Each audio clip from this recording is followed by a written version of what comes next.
네, 안녕하십니까. 박능입니다. 오늘은 1월 4일 토요일입니다.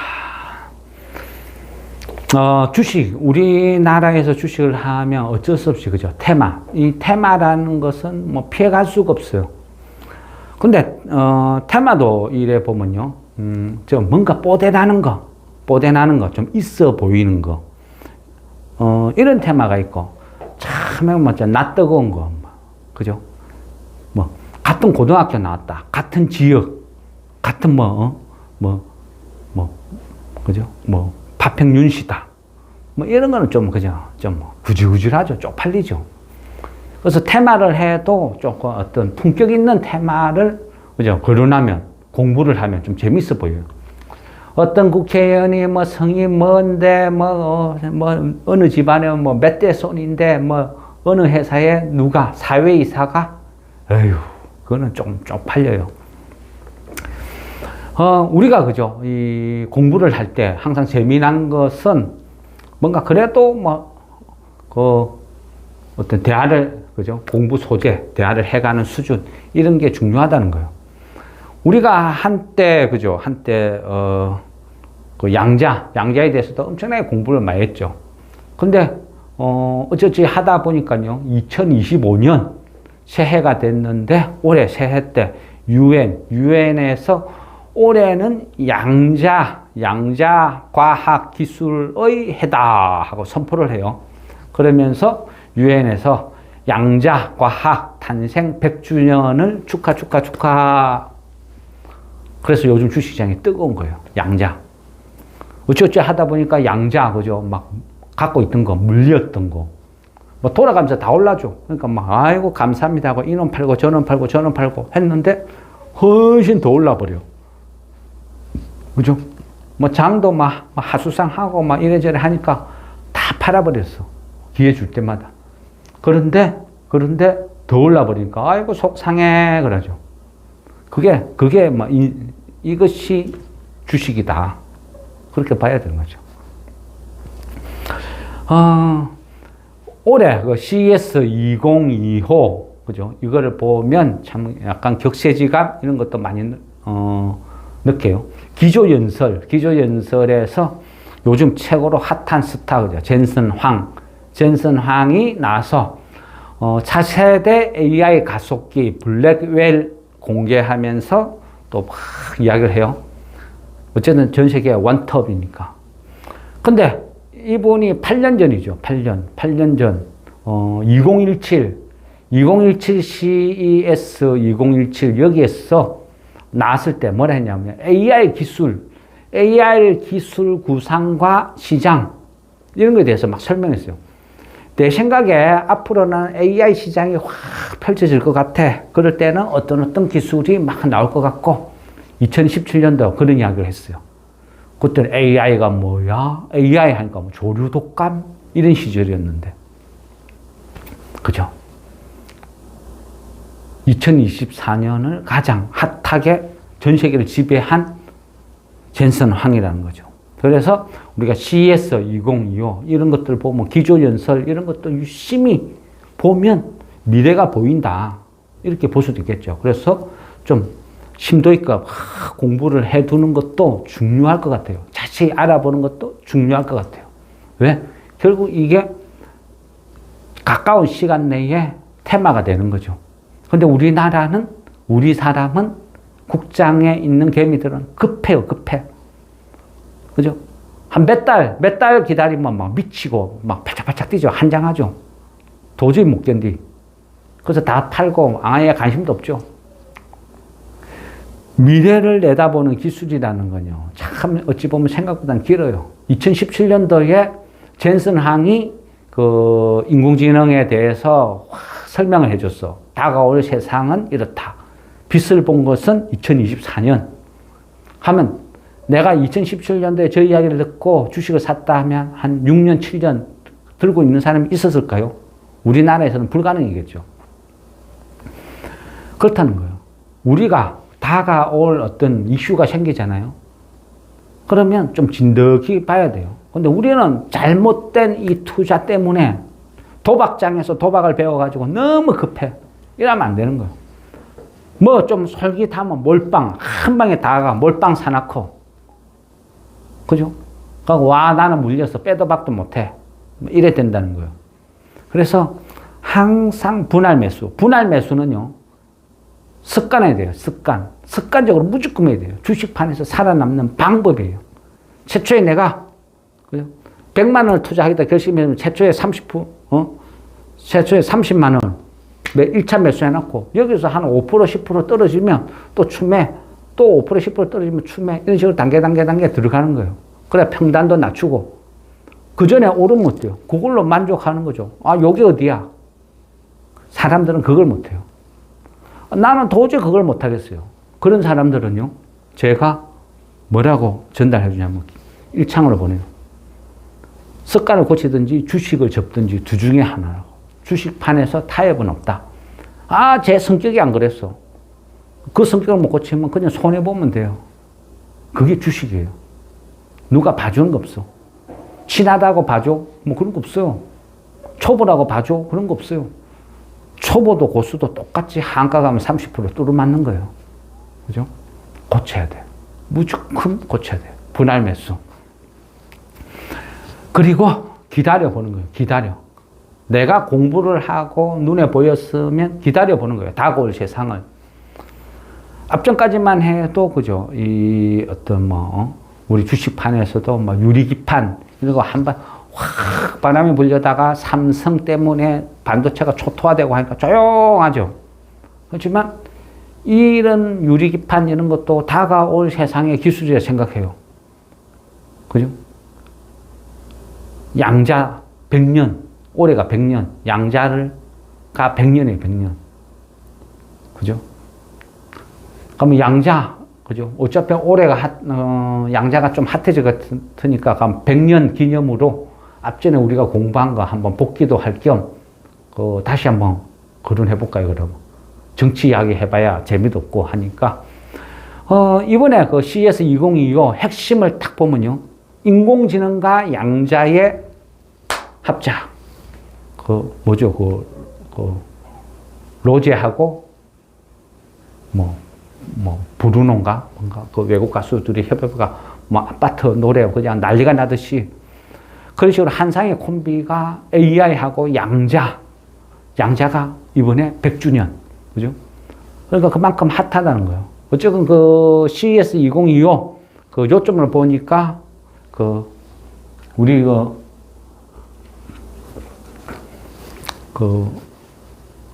어떤 그 CES 2025, 여러분이 좀 질문을 하셨거든요. 저도 지금 보고 있어요. 보고 있고, 이렇게 공부도 하고 하는데, 핵심은 뭐냐? 인공지능, 그러니까 AI와 양자의 콜라보, 이래 볼 수 있겠고요. 누가 뭐래도 기조연설에서 핵심은 젠슨항 2025 차세대 AI 가속기, 블랙웰 이 부분이고, 이 블랙웰을 관련해서도 할 말은 많죠. 나중에 블랙웰을 막 보다 보면요. 결국은 유리기판이나 이런 것도 막 연계돼가. 근데 반도체는 하도 많이, 그죠? 요즘 거론이 되니까. 그럼 파나소닉이 또 하는데, 파나소닉에서는 친환경 에너지 기술. 물론 AI 시대가 되면, 그죠? 전력. 그래서 막 계속 거론이 되고 있어요. 그러니까 파나소닉의 친환경 에너지 기술, 이런 부분이 좀 관심을 가고, 또 하나는 이 볼보에서 미래 모빌리티, 그러니까 결국 청정 에너지 약간 그런 쪽인데, 이런 것도 거론이 돼요. 그러면 이 부분을, 그죠, 또 심도 있게 공부를 해두면 차후에 테마가 된다는 거죠. 대부분 우리나라는 그렇거든요. 미국에서 테마가 되면 시간이 지나면 우리나라에도 테마가 된다. 약간 그런 게 있으니까요. 양자, 그죠? 양자도 그렇고, 인공지능도 그렇고, 탁 핵심을 찔러라.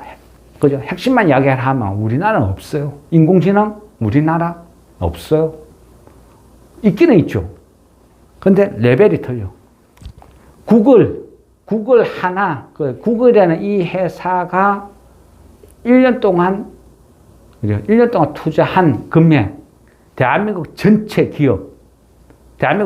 기업이 다 쏟아부은 돈, 대한민국 전체가 쏟아부은 돈 다 합쳐도 구글만도 못하다는 거예요. 구글 1년 예산도 안 돼요. 그러니까 비교 불가. 싸워가지고 되는 대상이 아니에요. 이미 늦었어요. 대한민국 국가에서 지금 막 올인을 해도 못 쫓아가. 늦었다는 거예요. 그래서 우리나라에서 어떤 앞으로 뭐 어떤 대항을 할 수 있는 인공지능 기업을 찾아라. 저는요, 솔직히 그건 늦었어. 그건 불가능인데, 그렇다고 인공지능을 안 할 수는 또 없어요. 왜? 어떤, 인공지능도 뭐 자주 국방 비슷하게, 인공지능도 실든 저든 들고 가야 돼요. 마이크로소프트가 모든 걸 지배했을 때, 우리가 뭐 한글, 워드, 이런 게 그나마 살아있으니까, 그 다음에 뭐 그냥 막 들이밀고 싸울 수는 있는 거예요. 마이크로소프트 누구라면, 그러면 누구, 뭐 그렇게 해. 그럼 우리는 한글 쓸래. 이렇게라도 해볼 수 있는 거예요. 그죠? 근데 아무것도 없어. 그럼 마이크로소프트가 하자는 데가 다, 그죠? 휘둘리겠죠. 대한민국 항공, 뭐 공문서 이런 것도 아무것도 못해요. 그죠? 그런 식으로 문제가 될 수도 있다. 그래서 최소한, 자주 국방 차원에서 비슷한 개념으로 인공지능 한 개 정도는 끌고 가야 된다. 어쩔 수 없다. 우리 그저 예전에 구글 검색 엔진이 전 세계를 다 지배했는데 대한민국은 못 들었죠. 대한민국은 다음 네이버가 살아남아서 사수했어. 약간 그런 개념으로 키워가야 된다. 그래 생각해 봤을 때, 그죠? 유일한 대안은 제가 봤을 때는 그 네이버라고 생각해요. 네이버, 뭐, 하이퍼클로버. 요게 좀 대안이 될 수 있다. 이래 보고요. 그 솔트럭스, 한때 뭐, 그죠? 솔트럭스 많이 설명을 드렸잖아요. 솔트럭스는 그 데이터댐이라는 어떤 특수한 코로나 환경이 만들어준 약간 특혜 이런 건데, 이후에 투자를 할 수 있는, 그죠? 싸울 수 있는, 그게 안 된다는 거죠. 그래서, AI를 대상으로 해서 투자를 한다? 그거는 좀 아닌 것 같아요. 차라리 네이버 뭐 이런 거는 대안으로 뭐 조금, 그죠? 들고 있을 줄 몰라도 AI를 딱 목표로 해서 구글 뭐 IBM 이런 애들하고 싸우는 목적으로 AI를 키우고 양성한다? 우리나라는 없다. 뭐 가슴 아프지만 없는 것 같아요. 그나마요, 제가 개인적으로 생각했을 때는, 그죠? 앞전에도 말씀드렸잖아요. 데이터 센터는 오히려 대안이 될 수 있다. 인공지능 못해도 인공지능 돌아가게 하려면 데이터 센터는 있어야 된다. 그래서 차라리, 그죠? 데이터 센터 투자하는 게 낫다. 그래서 KINX 이런 회사는 들고 가도 되고 관심을 가져야 된다. 뭐 이렇게 말씀을 드린 것 같아요. 지금도, 그죠? 뭐 보유하고 있는 분이 있으니까 앞전에 플러스 났는데 어떻게 할까 했을 때, 뭐, 그죠? 일부 팔고 들고 있는 것도 나쁘지 않다. 이랬던 것 같네요. 그래, 뭐, 저도 뭐, KINX 얘는 뭐, 좀 들고 있고, 뭐, 그냥 한번 얘는 가보자. 뭐, 약간 그런 식이었고. 또 인공지능은 뭐, 최근에 너무 작년 2024년 동안 너무 많이 떠들었죠. 그러니까, 얘는 뭐, 접어두고, 양자, 그죠? 올해, 유엔에서 양자 과학의 기술을 해라고 지정을 했으니까, 이러나 저러나 우리는 양자를 보기는 봐야 될 것 같아요. 양자도, 그죠? 그전에는 진짜 핫하게 공부를 많이 했는데, 오래됐으니까, 그죠? 그래도, 공부니까 옛날 더듬어서 보면, 양자는, 그죠? 19세기 한 중반, 그때까지만 해도 우리가 뭐 과학, 뭐 이런 쪽으로 거론을 할 때는 19세기 중반까지는 뭐 뉴턴의 어떤 고전역학 이런 게 확 지배를 했죠. 그러다가 이후에 뭐 19세기 후반, 뭐 20세기 초반 이때는 뭐 전자, 뭐 양성자, 중성자 이런 애들이 확 등장을 해요. 그러면서 뭐 아원자, 입자가 어쩌고 저쩌고 막 하다가 막 거기에 되면 야 이런 모순이 있지 않느냐, 이건 어떻게 설명할래? 그러다 보니까 그러면 그거를 설명하기 위해서 양자역학이라는 게 똥 튀어나오는 거예요. 그럼 양자역학 하다 보면 그때 그죠? 그 플랑크의 양자가설 이런 게 나오고 그러면서 뭐 슈리딩거, 뭐 하이젠베르거, 뭐 디렉 뭐 이런 식으로 계속 막 거론이 되기 시작했죠. 뭐 어쨌거나 뭐 이런 식으로 쭉 되면서 그죠. 어느 순간부터 양자 컴퓨터라는 말이 또 등장을 해요. 양자 역학 현상을 이용을 해서 컴퓨터를 만들면, 그러니까 양자는 중첩, 얽힘 이런 특징을 이용하면 기존 컴퓨터보다 엄청나게 빨리 뭔가 연산을 할 수 있다. 그죠? 이론적으로는 한 30조 배, 그죠? 300배다 이거, 3000배다 이거, 30조 배만큼 빠르게 할 수 있다. 그런 이야기가 막 떠도는 거예요. 그러면서 양자가 그래? 양자가 그런 거야? 그러면서도 근데 양자가 뭐야? 양자는 얽힘이야. 양자는 중첩이야. 근데 그게 뭐야? 계속 논쟁, 그죠?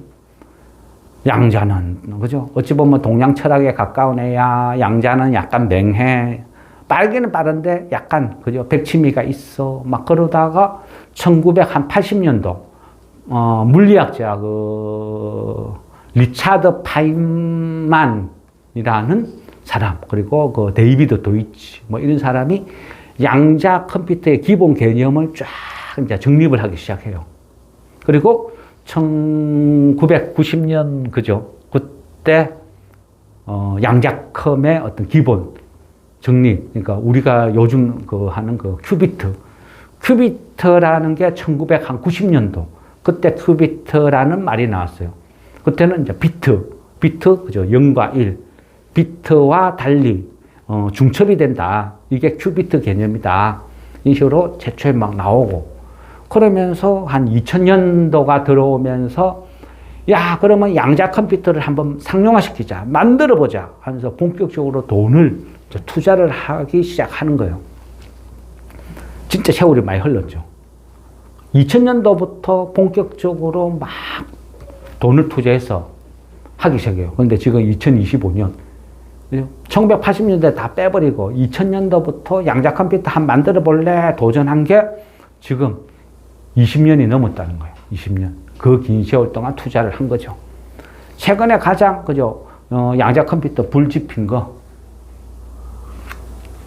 주식판에 양자 컴퓨터 테마를 만든 거 구글이죠, 구글. 구글의 윌로우란 것을 발표하면서, 그 앞전까지만 해도 한 50큐비트, 53큐비트인가? 한 그 정도에서 이번에 윌로우 발표하면서 105큐비트까지 뭐 개발을 했다. 전 세계 탑에 제일 빠르다.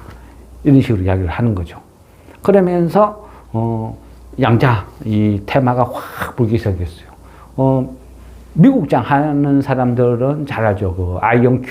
아이언큐가 큐비트로 따지면 한 32큐비트, 한 요 정도라 그러죠. 아이언큐는 양자컴을 구현하는데 이온 트랩이라는 기술. 그거 뭐 IBM이나 마이크로소프트 이런 데는 약간 클라우드 기반이고, 그러니까 약간 차이는 나겠죠. 근데 어쨌거나 이런 식으로 양자의 해를 맞아서 연초부터 양자가 되게 뜨거워. 막 주식이 막 급등을 해. 그러다 보니까 미국 시장에도, 그죠? 물론 뭐 미국 시장도 요즘 스학 개미들이 하도 많이 가가 있으니까 막 테마를 만들어내는 어떤 그런 흐름도 많이 나와요. 상한 폭도 없고. 그러다 보니까 기존에는 아이언큐가 뭐 양자컴 하면 아이언큐 하다가 이제는 확산되기 시작했죠. 뭐 리게티 컴퓨팅, 뭐 퀀텀 컴퓨팅, 디웨이브 퀀텀 막 이런 것들이 막 이제 급등을 해요. 그러다 보니까 그런 영향으로 우리 국내 시장도 이제 영향을 막 받기 시작하죠. 양자컴 그거 만들어서 지금 뭐 할 건데? 어디다 쓸 건데? 그게 언제 돈이 돼? 그죠? 양자컴의 특징은요, 얘는, 제일 잘하는 게 뭐 하면 암호해도, 해킹, 이런 거 잘해요. 소인수 분해, 이런 거에 탁월한 능력을 갖고 있으니까. 그러니까 결국은요, 양자컴 하면 암호해도, 그게 가장 탑. 그러다 보면 지금 양자컴이 만일 나오면 제 생각에는 가장 피해보는 거는 코인 시장 같아요. 코인 시장 초토화될 것 같아요. 아니라고는 이야기하죠. 아니야 하는데 아무도 가보지도 않았는데 아무도 써보지 않았는데 누가 아니라고 말할 수 있겠어요? 그죠? 근데 적어도 양자컴인데 그죠? 저는 다른 세상 컴퓨터인데 충분히 일어날 수 있는 현상이다. 그러면요, 비트코인, 아니면 이더리움, 요 정도는 진짜 넘버 원, 투니까 견딜 수 있다 하지만 전 세계 많은 코인이 있는데 그 코인들부터 뚫리기 시작하겠죠. 그러면 코인이 해킹 당했다, 어쩌다 저쩌다, 복제가 되기 시작했다 하면요, 코인 시장 순식간에 무너질 것 같아요. 순식간에 무너지는 그 코인 시장이 무너지면 반대급부로 그 돈들이 또 어딘가로 가겠죠. 한번 돌고 돌아가 전 세계 꼴찌로 헤매고 있는 국장으로 돈이 다 몰려왔으면 좋겠어요. 그러면 3,000포인트, 4,000포인트 와 갈 건데. 어쨌거나 그런 상상을 하는 거죠. 근데 어쨌거나 양자 컴퓨터는 탁월한 어떤 능력은 암호 해독, 해킹. 근데 이게 암호 해독이나 해킹 이런 걸 또 되게 잘해. 그러니까 요즘 우리나라에서 잘할 수 있는 건 뭐죠? 우리나라 양자컴 못 만들어. 실제 관련된 종목도 없어. 그죠? 그런 것도 없어요. 그런데 지금 그나마 우리가 잘할 수 있는 거, 거론되는 거는 양자키 분배기, 양자 내성 암호, 이런 쪽에서는 우리가 좀 거론되는 종목들이 있는 정도죠. 근데 실제 양자컴 못 만들죠. 있지도 않고. 그동안 든 돈이 얼만데. 지금부터 만든다 해도 우리는 불가능. 그죠? 그러면 지금 전 세계에서 최고로 앞서가 있는 국가가 어디라 그랬어요? 미국의 구글, 윌로우를 발표하면서 뭘 했어요? 구글에서. 앞으로 상용화를 목표로 하기는 하는데, 우리 생각에 상용화가 되려면 한 2030년 정도 돼야 될 것 같아. 그러니까 앞으로도 5년 후야. 구글이 앞으로 5년 후래요. 그러면 다른 회사는 실제 별 볼 일 없다는 거예요. 그러니까 돈을 벌 수 있는 대상이 아니라는 거죠. 그러니까 그냥 테마. 테마는 테마로 이해하고 테마로 끝내야죠. 그죠? 테마가 당장 뭔가 핫한 것처럼 있는 것처럼 하면 물린다는 거죠. 테마는 장투가 아니라는 거예요. 근데 테마는 항상 그럴싸해 보여. 그래서 여기서 속으면 안 되는 거예요. 테마는 테마로 끝내야 된다. 그럼 우리나라도, 그죠? 우리나라도 그동안 우리나라 어떤 주식들, 우리가 한 번씩, 그죠? 앞전에도 양자 테마 관련 종목들 많이 언급해 드렸잖아요. 그런 것들이 막 다 올랐어. 1세대에는 우리넷, 우리로, 코이버, 이런 회사들이었고, 그 이후로, KCS, 엑스게이트, QSI, 그죠? 이런 거 거론했죠. 근데 이미 다 올랐는데, 그런 거 추격, 이거는 위험하죠. 5%는, 이 회사, 그죠? 이 회사, 경영진들이 카이스트 박사 출신이고, 그러다 보니까 개인적으로는 좀 관심을 많이 가요. 카이스트 박사 출신이니까 뭔가를 좀 많이 개발해낼 것 같은 어떤 그래서 약간 맨날 보는 종목. 아이디스, 그죠? 아이디스 최근에 거론했죠. 아이디스는 그냥 보안 카메라 이런 쪽인데, 얘는 한 다리 건너라 그랬죠. 한 다리 건너. 근데 어쨌거나 모양은 이래 만들어 가죠. 근데 주시는 몰라요. 어떻게 될지. 그나마 지금 또 신상으로 본다 하면 유비벨록스 이 회사는 봐도 괜찮다 그랬죠. 유비벨록스도 보면요. 예전에 양자 암호 관련 국책 과제를 수행한 기업이거든요. 그래서 지금 바닥이고 시시 안 났고, 그러면 시장은 또 찾는 거예요. 웬만한 거 다 올랐어. 그러니까, 또 없어. 예전에 양자 국책까지 수행한 기업인데, 유비벨록스, 얘도 있어. 그러면 또 그냥 재수 좋으면 한상 나오고 그런 거예요. 급등하면 파는 게 맞죠. 장투는 아니다. 유비벨록스는 자회사가 아이나비, 그죠? 걔도 있거든요. 그래서 한 번씩 자율주행 이런 것도 움직이고, 지금 일론 머스크가 최근에 거론되는 게 엑스머니라 해가지고 또 가상화폐 이런 거 만들려고 그래요. 그런 쪽으로도 좀 연루대가 있어요. 유비벨록스는. 그래서 이래저래 나쁠 거는 없는 그런 회사다. 그래서 뭐 그냥 이미 이만큼 올란 양자, 그죠? 테마를 추격, 뭐 매수 이거는 위험하다. 차라리 안전하게 뭐 유비벨록스 이런 걸 사놓고 걸려들어라 하고 기다리는 게 훨씬 낫다는 거죠. 결국 양자도 그죠 뭐죠? 그냥 테마다. 이렇게 생각해요. 구글이 2030년 상용화라 하는데 나 우리나라에 어떤 회사가 돈 벌 수 있겠어요? 아무도 없어요. 최근에 보면 그 상장 기업, 그 비상장 기업인데 신규 상장하려고 막 거론되는 게 미국의 아이언큐가 너무 핫하니까 국내 기업의 비상장 기업의 그 SDT라는 회사가 있는데 그게 요즘 많이 거론이 되고 있어요. 근데 보니까 그 파인텍이 이 회사 지분을 좀 또 갖고 있어. 그런데 그러다 보니까 최근에 약간 막 까짝까짝 움직인 어떤 그런 게 있거든요. 근데 파인텍 자체가 좀 별로야. 그래서 아예 거론은 안 했던 거죠. 어쨌든 이렇게 돌아간다 이렇게 아는 거죠. 그래서 주식이란 것도 테마란 것도 그냥 무턱대고 막 그죠 덤비드는 것보다는 이유는 알자는 거죠. 이래서 움직이구나. 이 테마의 특징이 이렇구나. 아직까지는 돈 버는 회사는 없구나. 이해를 하고 대응을 하자. 그래야 살아남는다. 뭐 이런 어떤 시각으로 보자는 거죠. 네, 이상 CS2025 양자 여기에 대해서는 설명 마무리하겠습니다.